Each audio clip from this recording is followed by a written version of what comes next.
నెల్లూరు జిల్లా ఆత్మకూరు నియోజకవర్గ ఆత్మకూరు పట్టణంలో నంద బ్రహ్మనాయుడు ఆధ్వర్యంలో భక్తి శ్రద్ధలతో విగ్రహ ప్రతిష్ఠ హోమాలు, అన్న వితరణ కార్యక్రమాలు దిగ్విజయంగా చేపట్టారు. నెల్లూరు జిల్లా ఆత్మకూరు పట్టణంలోని శాంతినగర్లో వేద పండితులతో శాంతి హోమాలు, ప్రత్యేక పూజలను నిర్వహించి విగ్రహ ప్రతిష్ఠకు శ్రీకారం చుట్టారు. ఆలయ కమిటీ నిర్వాహకులు నంద బ్రహ్మనాయుడు ఆధ్వర్యంలో 3 రోజుల పాటు నిత్య అన్నదాన కార్యక్రమాన్ని చేపట్టారు.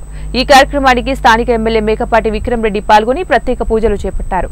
విగ్రహాలతో గ్రామోత్సవాన్ని నిర్వహించి శ్రీ ప్రసన్నాంజనేయ స్వామి వారి, పోలేరమ్మ, పోతులరాజుల నూతన విగ్రహాలను ప్రతిష్ఠించి ప్రాణ ప్రతిష్ఠ చేశారు. కార్యక్రమంలో భక్తులు వేరుగా పాల్గొని అన్నప్రసాదాలు స్వీకరించారు. మరియు శ్రీ శ్రీ పోలేరమ్మ తల్లి, శ్రీ పోతులరాజు స్వామి వార్ల విగ్రహ ప్రతిష్ఠ మహోత్సవ కార్యక్రమం నిన్నటి నుండి ప్రారంభమైనది. ఈ రోజు 2వ రోజు.